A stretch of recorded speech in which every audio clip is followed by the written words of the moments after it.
Hey everybody, and welcome to Dominion Cards, the video series where we take a strategic, in-depth look at various cards from the board game Dominion. Today we're looking at Swindler. This is a 3-cost action and attack card from Intrigue, and it says +2 coins. Each other player trashes the top card of their deck and gains a card with the same cost that you choose. So Swindler is a very unique card. There is nothing else quite like it in Dominion. It means this video needs to be pretty thorough, so there's a lot of slides here. So I'm going to try and get through this fairly quickly if I can. So Swindler trashes the top card of your opponent's deck, and the attacker, which is the person who played Swindler, chooses another card to gain in its place that costs the same as the one that got trashed. So that can be another copy of the card that just got trashed, and if there are no cards left in the supply at that cost, then you don't actually get a replacement at all, and it's just trashed and gone for good. Swindler is a very swingy card. What this means is that very, very random what happens when you play it. Because it's just the top card of your opponent's deck, it's just going to hit some card at random, and most of the time no one's going to have any idea what that card's going to be. So this means that even if the board is great for Swindler, you can end up just not hitting any sort of decent target that you want. And on the contrary, it can be a board that doesn't seem very good for Swindler, and your opponent's Swindler does fantastic because it keeps hitting your key cards. That's just how Swindler is. There is still strategy you can apply. When I say it's very swingy, of course, it's not just a roll of the dice, 50-50 coin flip, who's going to win all the time. So, you can still play well and play poorly with Swindler. So let's take a look at Swindler. So Swindler depends a lot on what other cards are available at the various price points.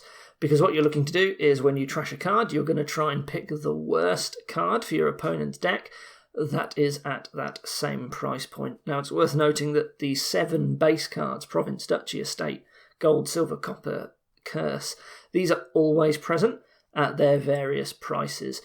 So it's worth noting that 5 and 2 are very vulnerable thanks to Duchy and Estate, and also 0 for Curse, but usually the player is not trying to add 0-cost cards into their deck. So in general terms, Swindler is very effective if your opponent's deck is not very robust. So it could be somewhat unreliable, it could be flimsy, they're sort of reliant on certain cards, and they don't really get to just pack their deck full of extra copies of those cards. Like maybe they're only just barely drawing their deck and sort of relying a little bit on chance in order to do it. And also you want them to have a high density of cards at certain price points that are very good for swindling, because that way you're much more likely to hit those. So it could be that the draw is weak, for example, so maybe there is only Laboratory for draw, which is quite an expensive card and doesn't really draw you that much, but it's still a pretty good draw card, so people tend to go for it. Or maybe you have something like what we call the Cantrip Kingdom, where you've got all of these cards that just have +1 card, +1 action and some effect, and you're trying to just play a load of them and you don't have much draw. Well, if you can swap those out into stop cards, then suddenly their Cantrip Kingdom is going to fall apart. It's just going to start choking on all of those stop cards that they've got.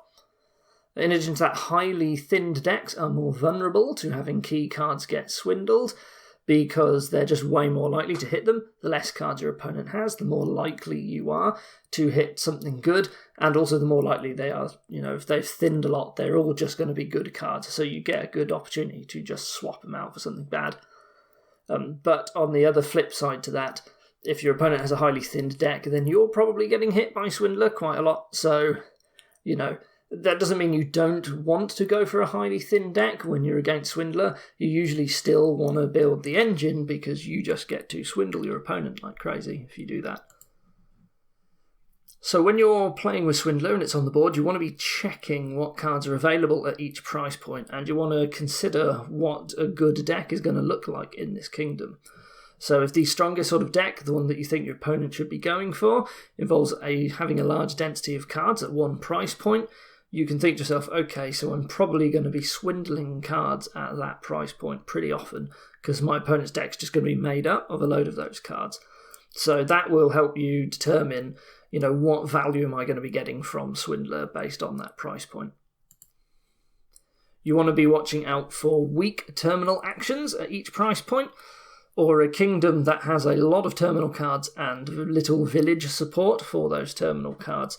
Because what you want to be doing is you want to turn as many of their cards as possible into terminals or victory cards so that they clog up the opponent's deck and they can't play them.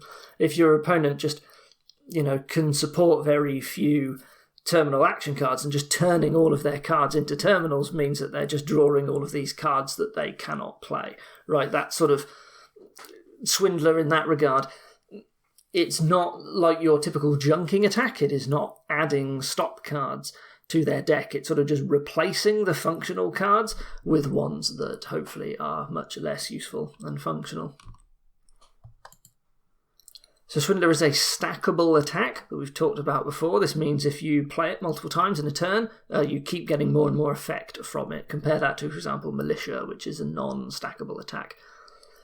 If you can hit your opponent with quite a lot of Swindler attacks, then their deck is going to turn into rubbish fairly quickly, unless their deck is really robust and they've got a lot of redundancy and just ways to deal with getting all of their cards converted a lot. You are likely to screw up quite a lot of decks. Very few decks can handle a massive onslaught of Swindler attacks in reality. Swindler encourages you to build the deck drawing style of deck because it's a decent payload. You can just build your deck with the aim of playing Swindler a bunch, and that will cause problems for your opponent in a bunch of kingdoms because their deck just turns to absolute mush, basically. However, having said that, it is not the strongest form of payload around. Sometimes there are just other ways you want to spend your actions. Bear in mind that Swindler is a terminal, so you need village support in order to support that, and what are you getting from it? It's basically a terminal silver for you, and that's not really super great. So, is there something better to be spending your actions on? And sometimes there is. It's going to depend a lot on the kingdom, but it is really something that is important to consider with Swindler, right? It is a terminal. You can only really play so much, and you're just getting 2 coins out of it every time you play it. So Swindler's a pretty good opening card. There's a couple of reasons for this. Number one, it generates you money, and usually you're going to be for 3, like buying silver because you want to hit 5. That's fairly common. Well, Swindler's a 3-cost card, and it generates you 2 coins, a lot like silver, except it is terminal. In addition to this, your opponent's starting deck is mostly going to be coppers the vast majority of the time. And when Swindler hits a copper, you can turn it into a curse because they both cost 0. So what you can do is you can start turning all of their coppers into curses. Now, copper's not a very good card, but at the start of the game, it actually does have some use because you are using it for money. Turning them into curses, it's not quite the same as junking them, like with a witch, but it does hurt their ability to generate money early on. You are actually getting rid of their economy, and that does mean that their turn's going to be worse. Now, it's going to take a little while until they start seeing the impact of that, but it can have a impact on how they're able to build their deck. This is really good if hitting 5 frequently is important for them, because they will start choking on these curses instead of getting that little bit of extra money from the coppers that they need to hit 5. In addition to that, you really want to watch out for trash cards that can only trash copper. So Moneylender is a good example. If you can start turning one of their coppers into curses, then the Moneylender is going to be way less effective. Just can get rid of much less cards out of their starting deck than it normally would. So like Moneylenders are sort of a special case because it only trashes coppers. Swindler really hurts Moneylender. So other junking attacks. Swindler's a little bit worse if you've got something like Witch present, and the reason for this is because the curses will run out pretty fast. You might have some Swindlers swindling curses, but then, the witches and the like are just going to dump all the curses out. And the problem with this is that once all of the curses are gone, if you hit a curse with Swindler, you're sort of forced to turn it back into a copper, so you sort of, it's still a stock card, but you are saving your opponent some points when you do that. In addition to that, your Swindler just becomes way more likely to just be hitting these junk cards. And that's not really... Eventually, that stops being a good use of Swindler. Like, early on, you're real happy to hit copper, but eventually you want to be actually hitting decent cards and turning them to worse cards. Like, if their deck is just full of junk, Swindler's just turning junk into junk, and you're not actually doing very much with that. So Swindler is something that you might want to consider not bothering with if, like, it's a Witch big money board, for example. The Swindler's probably not really going to be doing very much. In addition to that, early on, there is a low chance that you might just hit their estates instead. You start with 7 coppers and 3 estates, so it's not super unlikely that you will just hit an estate instead of a copper. And the problem is that a lot of times, estate is going to be the worst card at 2. So all you do is you just give them back an estate. And what happens is that this means that their estate effectively got skipped that shuffle because you trash the estate off the top of their deck, and then the new estate goes into the discard pile because it's being gained. And estates are really bad early on. In fact, they're bad all game. So skipping over your estates for your opponent is actually helping them a little bit instead of hurting them. So you played this attack, and all you did was gave your opponent a slightly better shuffle. Now, this is just a part of Swindler being swingy. There's really nothing you can do about this. And this problem isn't bad enough to just decide that you're not going to use Swindler, right? You sort of play it in the hope that you're going to be hitting their coppers and turning them into curses. And if it doesn't happen, well, that's just Swindler, I'm afraid. Some people really don't like Swindler because it's really swingy like this, and that's just really annoying. There's very little you can do about it. It's just the way the card is, I'm afraid. Now, Shelters is really bad for Swindler. Certainly you want to... It's not super terrible. It's not necessarily the sort of thing where you might consider not playing Swindler anymore, but Swindler does get a little bit worse with them because Shelters cost 1, and unless Poorhouse is on the board, that means that there's never really going to be anything that you can turn the Shelters into. So what happens is that the Swindler trashes the shelter, and then there's nothing to replace it with. So you just trash their shelter for them, and that's even better than just turning a state into a state. But it's the less likely option to happen, and you're probably still going to be playing with Swindler anyway. But it is worth keeping in mind that it does discourage you just that little bit from playing Swindler. Now at 2, as I've mentioned, there are estates, so 2s are very vulnerable to Swindler. You really don't want estates in your deck, so if you buy 2-cost cards and they get hit with Swindler, well, you're almost certainly going to be turning it into an estate. Now, at the 2-cost price point, there are quite a lot of weak cantrip cards available, so you think about Pearl Diver from Seaside, you might think about Pawn, not super weak, but it can be used as a cantrip for 2 from Intrigue, many more examples. A lot of these you may wish to just buy if you have 2. Another example like Settlers, there's plenty. The problem is that with Swindler is that if you do buy this, you now have this chance of just getting it turned into an estate. So you might actually decide to just buy nothing if Swindler is around, just so you don't have these 2-cost cards that are quite vulnerable to being hit by Swindler. Now, 3 is an interesting price point. This is because all games that have Swindler will have Silver and Swindler available at 3. Yes, Black Market is an exception and a way of the mouse, but generally Swindler, we'll just consider the case that Swindler is an actual Kingdom card because it's by far the most likely result. And at this point, at this price point, this means that any card that you hit that costs 3, you're always going to have the choice between a Silver and a Swindler, and those are 2 stock cards, and Silver's not the greatest card in the world, so, just swapping some useful engine component like Village and turning it into a Silver is still pretty bad, actually, for a lot of decks. Now, do you want to give your opponent a Swindler instead? Well, Swindler's quite a strong attack, so you might think to yourself, well, maybe not, right? Maybe I don't want to be giving my opponent these chances of launching their own attacks against me. But it is worth noting that Swindler is terminal, and if they are action limited, then you might want to just be turning as many cards as possible into terminal actions. And in that case, Swindler will actually be worse than Silver, because at least with Silver, you always get to play it, right? Because it doesn't cost you an action. As long as you draw Silver, you do get the chance to play it. So pretty common, you will see that if 3 gets hit, you will just decide to turn them into more Swindlers to just clog your opponent's deck up with terminals. So in that regard, 3 is sort of a pretty vulnerable price point as well. Now 4 is a really interesting price point for Swindler because there are no base cards at this price point.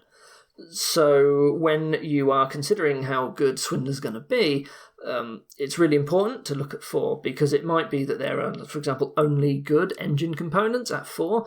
Like maybe there is Silk Merchant and Herald, and that's it for your choices. And in that case, it could be really good to decide to just buy a load of 4s because Swindler isn't really going to be able to do very much at that point. But you can also get some pretty weak 4s like Baron and Moneylender, and this is the case where Moneylender's not weak, but it is weak in the presence of Swindler, so I'll just clarify that. These are good cards that you want to swindle your opponent's 4s into. You get a lot of villages that cost 4, so having all your villages turn into barons can be pretty bad, right? Or moneylenders on a Swindler board. So pay attention because 4 is not automatically vulnerable in games, basically. So I jumped ahead a bit, but here you go. You might sometimes just have very few 4s and they're all good engine components, so you are safe to just pick a load of them up instead. Now 5 is a very vulnerable price point, so Duchy is a reasonable amount of points, but it's always around, and it's really bad to have Duchies early in the same way that you really don't want the estates early. So there's a lot of decks out there that really want as many 5s as they can get, and this is because 5 is the price point where most of the really good cards tend to live at. Most of the time, you will have 5s as your most expensive kingdom card, and all the really powerful cards are going to be at 5 cost. So getting these swindled into Duchies can be pretty bad. So, earlier on I talked about, if Laboratory was the only draw, for example, your deck might be vulnerable because getting your Laboratory swindled into a Duchy is really bad. Now, while you are giving your opponent points when you do this, especially if this happens early on, the Duchies are going to be really bad. You really don't want them. Sometimes you have very high density of 5s, and those decks can be very vulnerable, so I've put here examples of Festival and Library.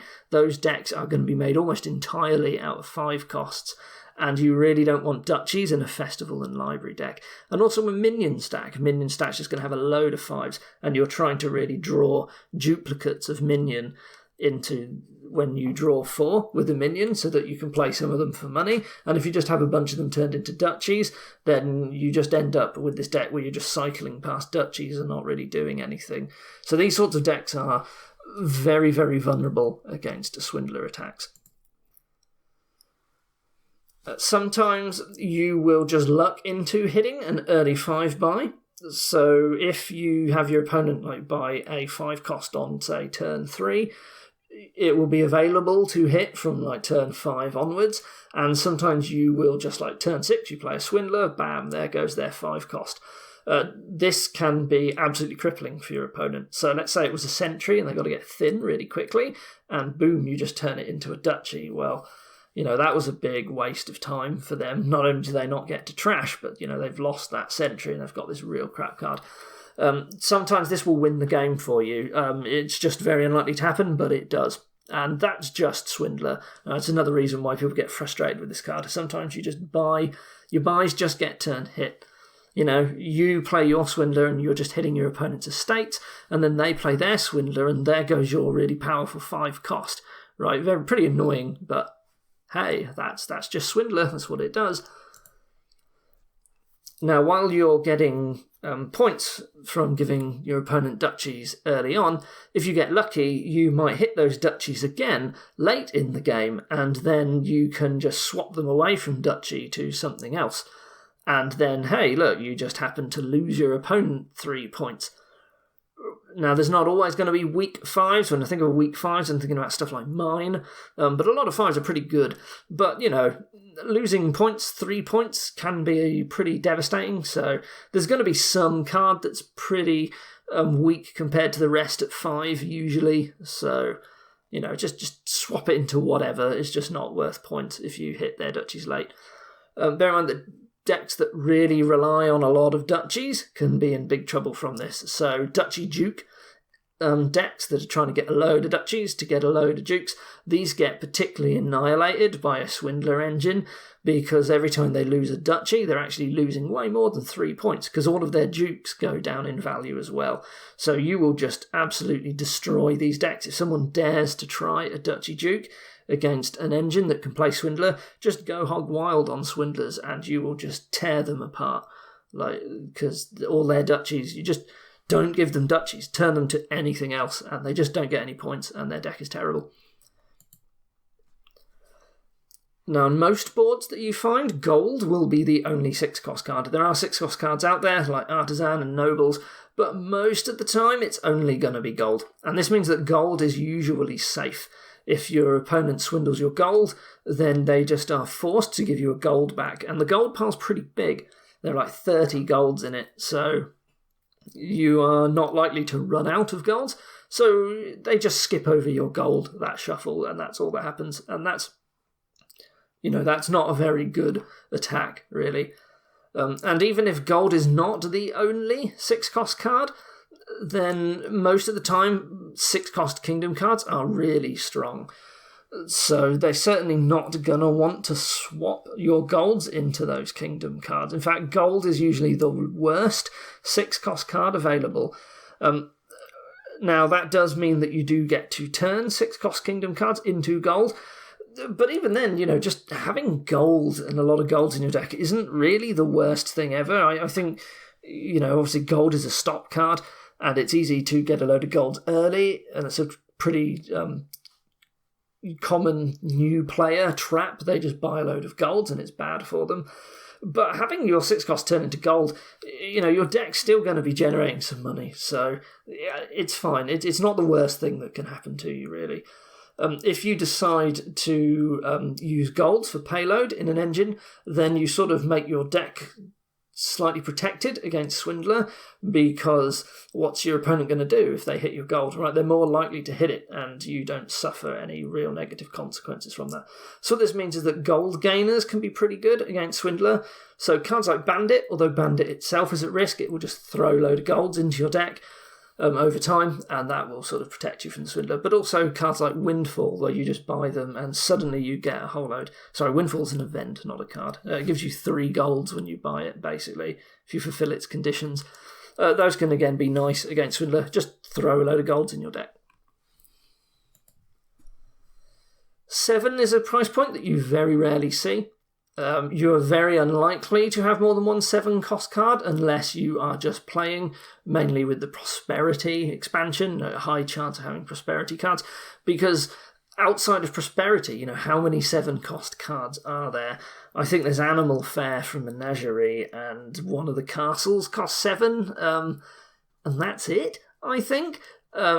So they're usually totally safe. Even within Prosperity, there's only so many. I can't remember off the top of my head. Is it like 4 7-cost cards? There's very, very few 7-cost cards in Dominion. So they are usually going to be totally safe. And usually you're unlikely to have the pile empty and you're just free to trash them because they're so expensive and people don't really buy. How often do you see people buy a ton of Forges or a ton of Expands? Not really is the answer to that. So 7's pretty safe as well. Now, Province is very interesting with Swindler. So most of the time, Province is the only 8. And what that happens is that if you get some provinces and your opponent swindles them, they will accidentally mill a province. So your province gets trashed, but then they're forced to give you one back. And this speeds up the end of the game. If you are behind in a Swindler deck and you start playing your Swindler, you're trying to attack your opponent, what can happen is you just start accidentally hitting provinces. And now not only are you behind, but the game is just accelerated to a close. And that can be really, really bad for the player in last place. So sometimes just stop playing Swindler. Like if you're behind and you desperately need the remaining provinces to catch up and you can afford them without playing Swindler from the money that you get Swindler, just don't play Swindler. Just don't.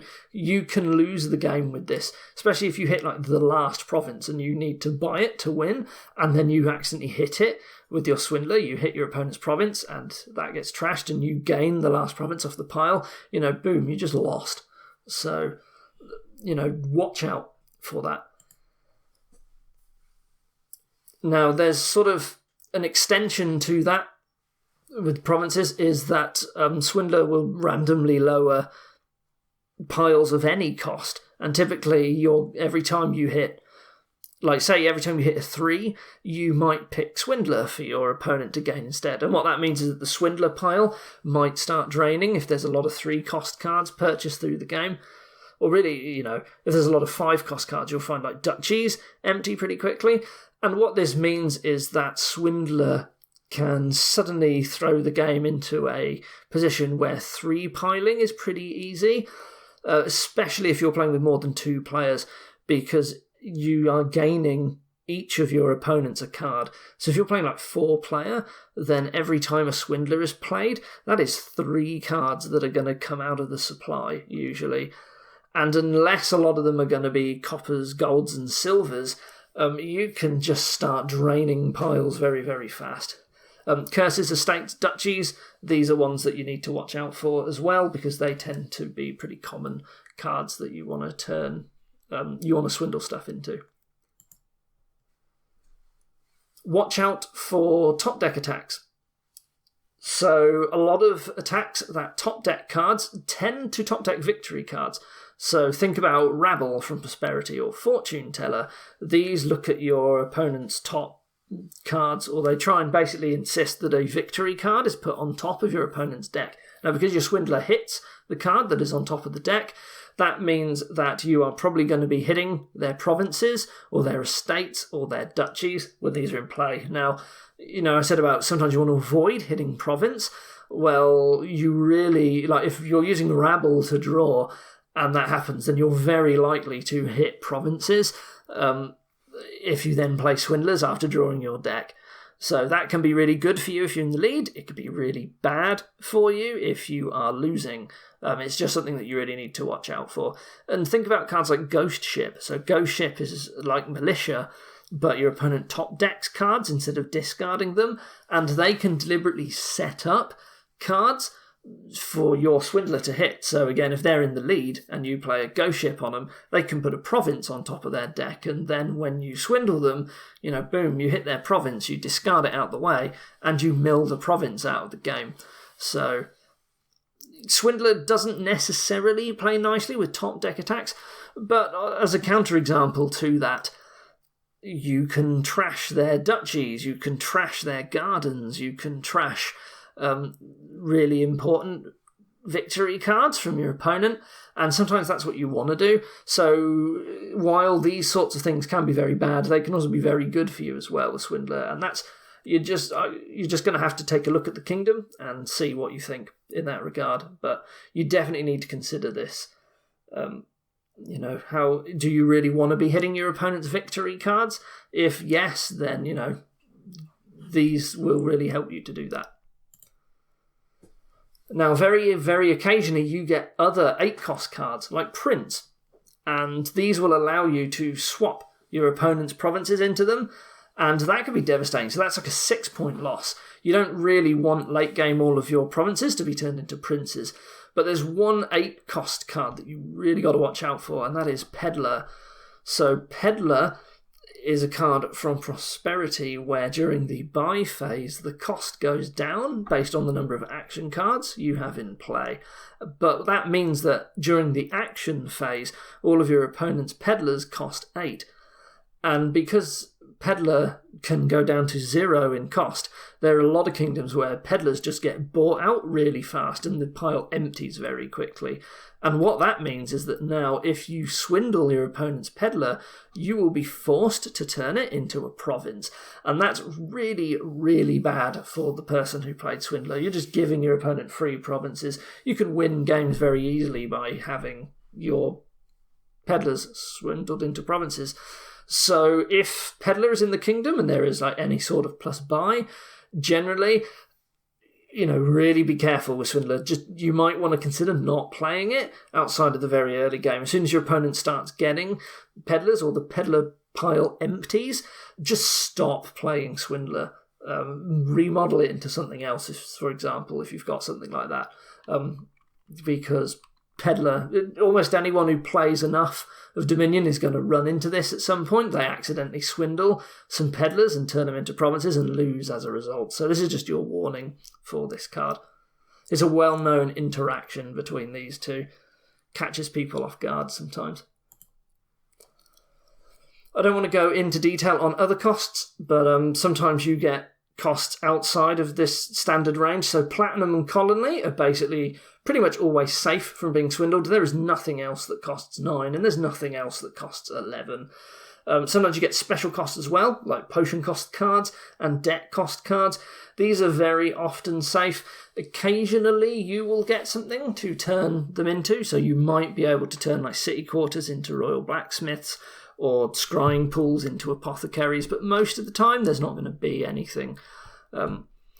So they are safe in that regard. Having said that, some of these cards are cards where the pile might empty pretty fast, so you usually want scrying pools and city quarters, and usually they all get bought out because they're very strong, and if that happens, Swindler will now just trash them mercilessly and won't give anything in return.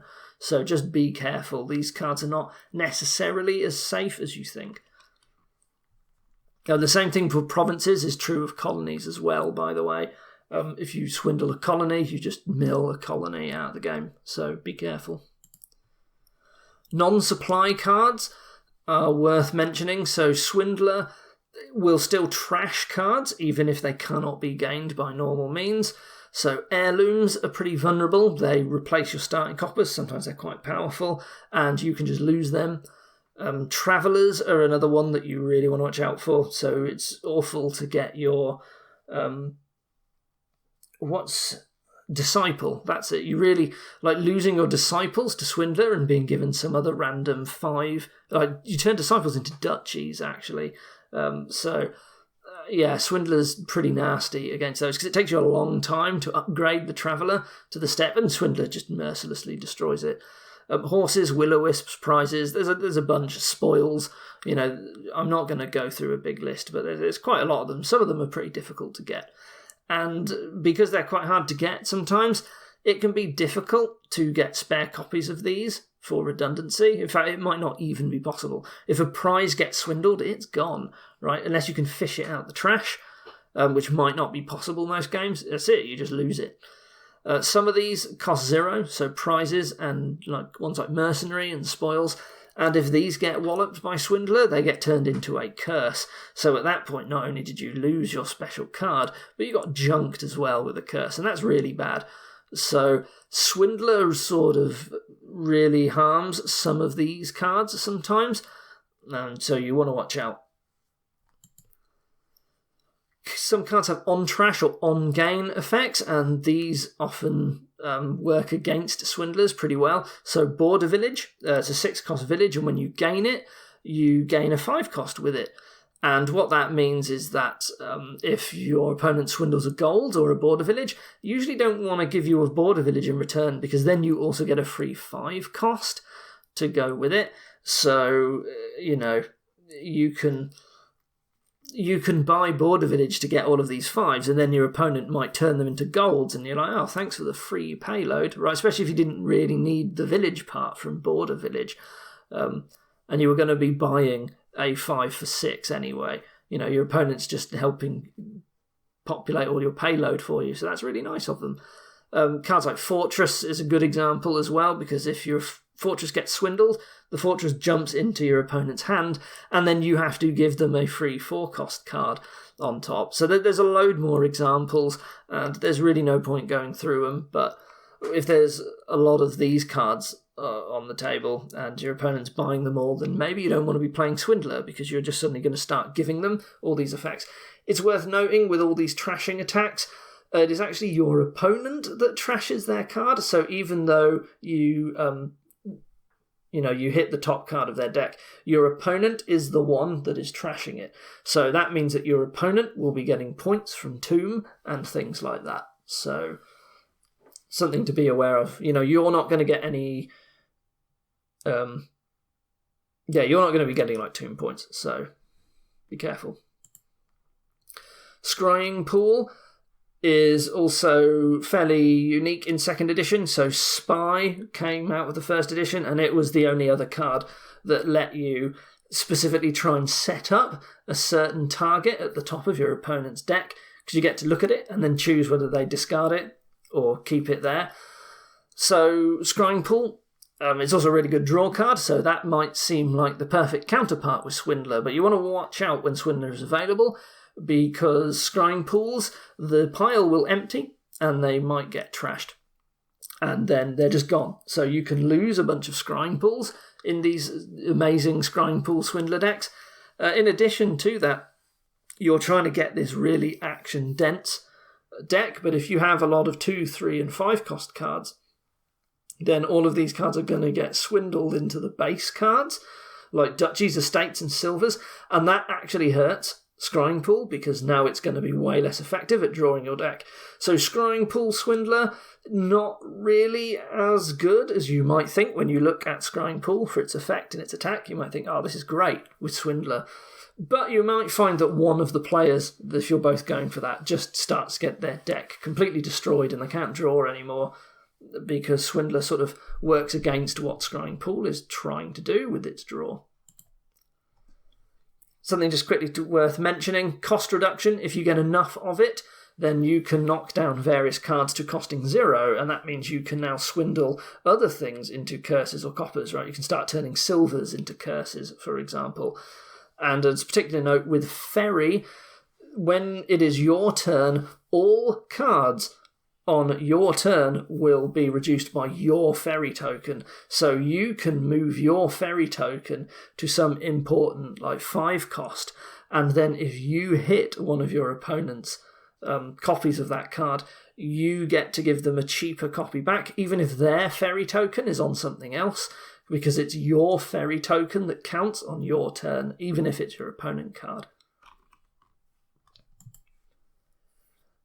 Worth noting that Swindler puts a lot of non-ideal cards into your deck, so having ways to deal with those can be nice if you're playing with or against Swindler, because, if your deck's going to be getting all of these duchies thrown into it early on, then being able to remodel those duchies into golds, or using Salvager and getting 5 money from it, or drawing 5 cards from Apprentice. These are, this is a great way to deal with what Swindler is doing to your deck. Sometimes one of the problem that these cards have is, where are you getting the fuel to use your cost-relevant trashing? And when you're playing against Swindler, it is going to be providing the fuel for you to trash cards. It's going to be making sure you've got these junk but expensive cards in your deck. And if you weren't playing with the cost-relevant trashing, you weren't buying them, well, you're still going to get all this junk in your deck anyway. So, it can really help out those cards. This is a nice way of... It's a nice way of mitigating Swindler's effect. It doesn't really counter Swindler, but they get a lot better when Swindler's around. And that's it. So we'll go through a big summary here, because this was quite long. So Swindler's a pretty strong card. Tends to be quite strong most of the time, but it is fairly random, and sometimes it's just not going to work out. It tends to be pretty good a lot of the time. in the early game because you want to be swapping coppers into curses. Even if there's no engine and you're just sort of playing without any ability to draw, Swindler's still pretty decent in these decks because the curses really hurt. So, Swindler still messes up like big money strategies, for example. Just getting the coppers turned into curses is pretty nasty for your opponents, for them. Decks that can quickly get an excess of spare engine parts do pretty well against Swindler because they tend to be fairly robust. If they can build in a lot of redundancy, then you're not so worried about getting like key cards hit because you've got more copies of those. However, things that are fairly unreliable or limited in what they can do, they can get crippled by Swindler because they just start losing important engine pieces, and then decks just fall apart.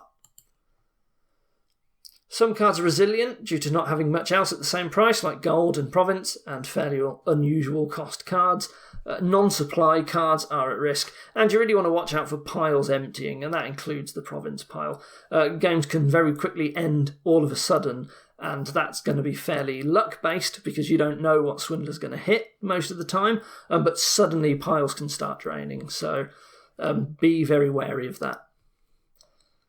So what we're going to do now is we are going to head over to the online client, and we are going to generate some random boards with Swindler, and we are going to assess how good Swindler is in these kingdoms.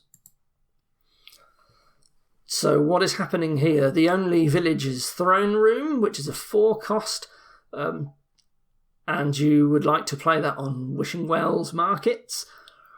They'll have a workshop to gain a lot of cards costing 2, 3 and 4. There's not very many 5s. There is Replace and there is Market at 5.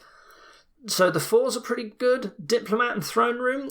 Throne Room works well with Diplomat. So this feels nice and safe to have Throne Rooms and Diplomats in your deck. Workshop can gain you these fairly quickly. There is no real trashing aside from Replace, so having coppers turned into curses seems pretty good. It's certainly going to hurt, like, you can't do like Courtyard big money, because if your courtyards get swindled into estates and all your coppers get swindled into curses, then that's really bad for the player. So Swindler feels nice here, but having said that, the 4 cost is pretty safe, and your opponent's not necessarily going to have that many 5 costs. But, they might want to stuff their deck full of some Wishing Wells, and those Wishing Wells can get turned into probably workshops, honestly. Like, Workshop might be worse than Swindler and Silver. If you can just give your opponent a load of workshops, what are they going to do? Right, they're going to workshop a load of these cards back again, but that's not great. That's going to be a very awkward deck that really can't do very much, because where's all the money coming from? So I think we play with Swindler here. We open it. Do we open it or do we get a workshop? I wonder if you open like Swindler Diplomat. So if your opponent open Swindler, you buy a Diplomat, you might be able to trigger it for its bonus effect early on. Or maybe we just go... I don't really like Swindler Workshop. So the big problem with Throne Room here, I guess, is I say this is nice, but there's no real trashing except for Replace, which is not very good for that. I think Lurker's pretty bad here. Cellar's going to be quite decent, actually. If you're trying to draw a little bit with Diplomats, Wishing Wells, Cellar's going to help you churn through junk. So, yeah, this is a bit awkward. I think you have to kind of go for the Swindler engine, but it's very flimsy. You can't do, like, Courtyard big money, because the player who goes for the Swindler engine is going to do really well against that. They will get their silvers turned into workshops and the courtyard estates. So I think you sort of have to go for it, and you're going to try and like throne Swindlers and get money. You might not be able to build up to very much. You probably get a Replace anyway, but maybe you don't really need like markets that much. I don't think your engine, it's too flimsy to go much above 1 province per turn, but you do want to be playing Swindler a lot. I think Swindler's very good against your opponent on this kingdom. So even though there's Diplomat, so you'll get to buy or gain Diplomats and react them a bunch, because your opponent's going to be playing Swindler a lot, because they just sort of have to on this kingdom. It doesn't really stop it, but that's just nice, right? So you get you get your village from Diplomat, and you can throne it and get a load of draw and village effect. And yeah. Wishing Well's going to struggle, actually, because you've just got all this random junk in your deck, but you still get it anyway, I think, when you have 3s a bunch. Yeah, so Swindler's a key central card on this kingdom, and it's just going to be awkward, this kingdom, because Swindler's really good, and the deck is so flimsy, but you sort of have to go for it anyway. So Swindler sort of defines that game. I think it's very powerful on there. You just want to be playing it as much as you can. It's the main payload. Here we have Masquerade to trash. We got a lot of 3 costs. There's Conspirator, but there's Gardens as well.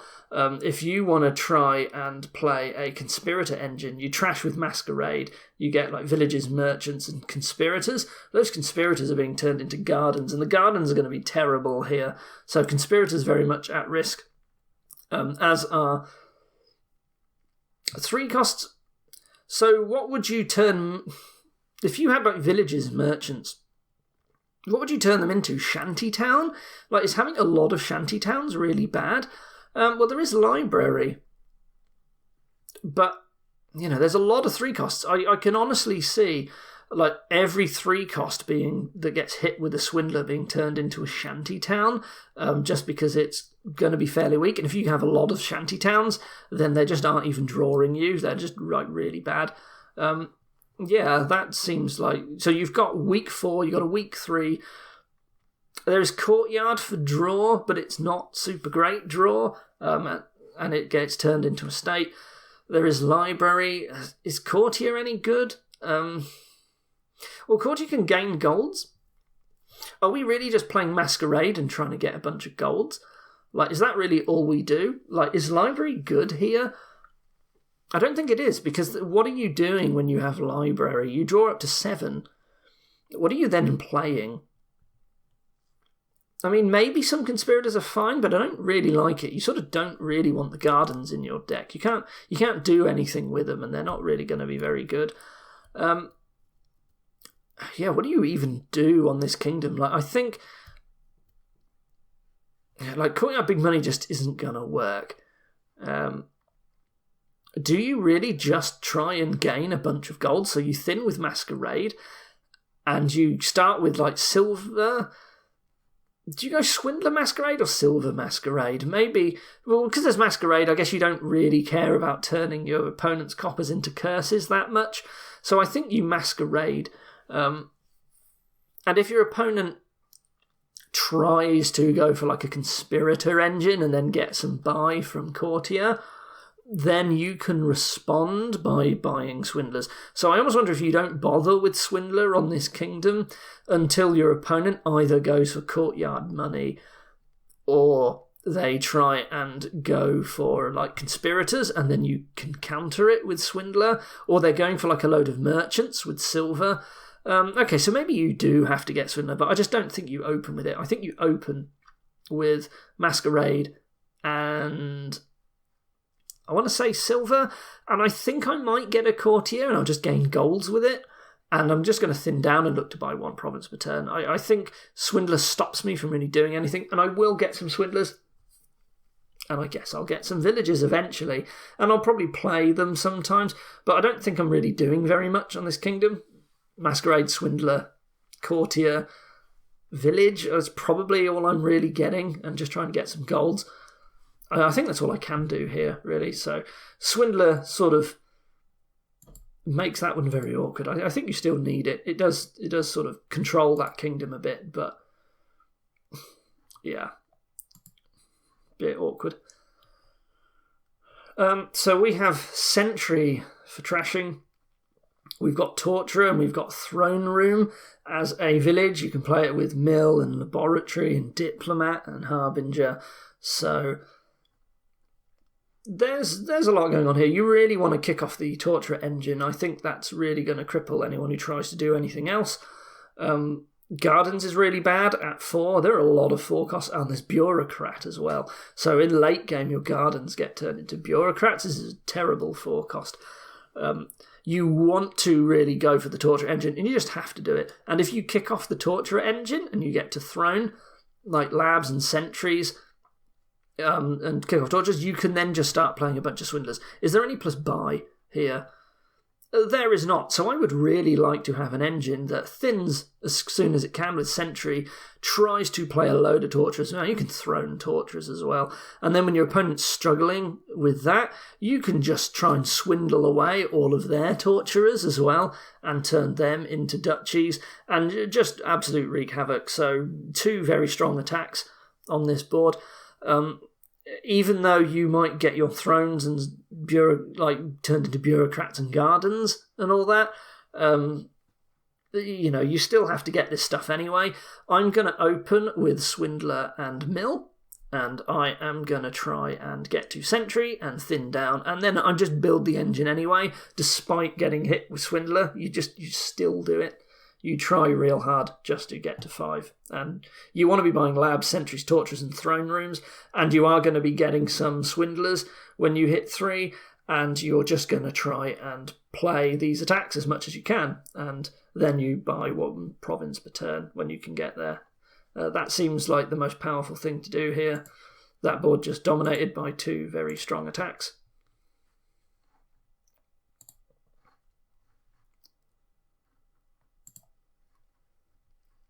Here we have... There's a lot of 4s. There's Gardens, Baron, Moneylender, Militia, Poacher, Bridge. There is no Village. This is the big problem with this board. So you really don't want that many terminals.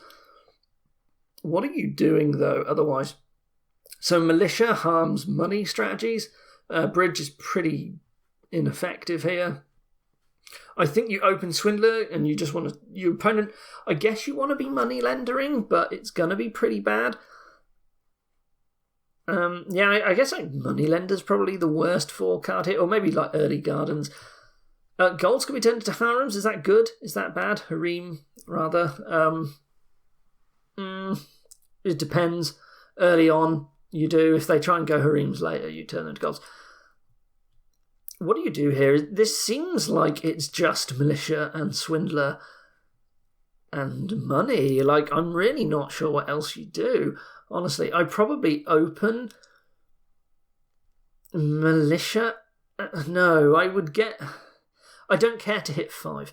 So I just want to trash those coppers as soon as I can. So I'm opening Moneylender and Swindler, and if they collide, then I'm just playing the Moneylender and getting rid of the coppers.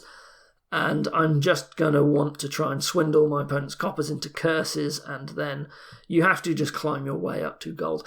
And honestly, Council Room might even be alright here. You just want to draw. It's the only way to draw. It's not the only way to draw. There is Courtyard. Maybe Courtyard's better, honestly. I think you have Moneylender, Swindler, Militia, and Courtyard, I guess, and you don't get too many copies of these, but you have some of them, and yeah. Well, I say is Courtyard better? Honestly, the Council Room being turned into a duchy is a lot better than the Courtyard being turned into an estate, so maybe I prefer Council Room, but I think I just want a lot of golds, and if they get turned into harems, then well, fine. Right, and this is an awkward board. There's nothing to do on this board, and Swindler just... sort of, and Militia, again, strong attacks, and there's not really anything you can do about them, and they sort of stop you doing anything else other than just playing them. So that's all you do here. I think, very awkward board there. There's not much you can do. It's a fairly weak board with just those attacks. And here's the last kingdom, so no 2 costs, and 2 6 costs. Is there a village? Well, it's just throne room. Again, a lot of throne room here. And we've got Torturer. What is the trashing? Replace? Ooh. Okay, so Swindler turning coppers into curses is real nasty here. There's no real effective way to get rid of them. And what are you trying to do? Just torture your opponent? Because it takes a while for Torturers to start getting the curses off, I think you kind of want to try and do that if you can. But with no trashing, how effectively can you do that? Like, you have got Throne Room Conspirator, and these costing 4. If they get swindled, you're going to turn them into other 4s. But all of your draw is 5 or Wishing Well. And... Are conspirators reasonable to kick off? You can't really use a lot of wishing wells is the problem, because they just get turned into swindlers. I think if my opponent buys wishing wells, I'm just turning them all to swindlers. Yes, there's throne room, but you stop them using conspirators then, and then you can turn their throne rooms into conspirators, and they're going to have a real hard time to kick that off. Like, this is not easy to build the engine, honestly. Your nobles as your only other village being turned into golds or harems, slightly worse.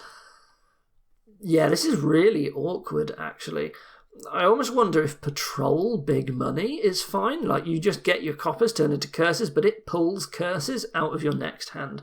And you try and just patrol big money, maybe? Like, I just don't see the torture engine as really being able to kick off. It seems very hard. Unless your opponent doesn't have swindlers. Like, do you open Swindler and Silver and you just try to climb up to gold and you get some patrols and that's it? Like, maybe that's it. Like, maybe that's all you can really do. I guess replace is all right.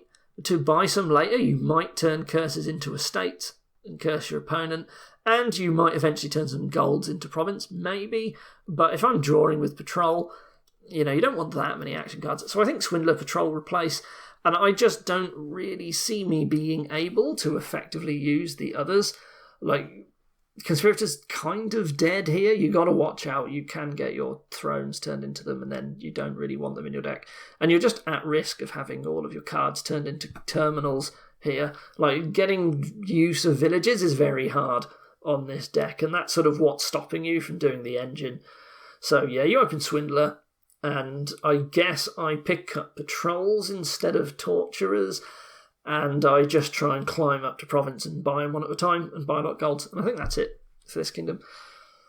So there you go. So Swindler was pretty good on every single one of those boards. Swindler's just good in general, and it mucks up decks. It makes it very hard. And you can see here how a lot of these decks with Swindler around sort of became quite difficult to do anything with, because Swindler can just cause you big problems with junk. You lose access to your coppers, they get turned into curses, your important cards might get hit, and you just sort of have these awkward decks that are just flooded with terminals, and you can't really draw very much, and decks just aren't very good in the game, and that's just what Swindler sort of eventually tries to do and cause. So yeah, Swindler, it's a powerful attack basically, but very, very random. And that's it. Thank you for watching. I hope this was useful for you, and I will see you next time. Goodbye.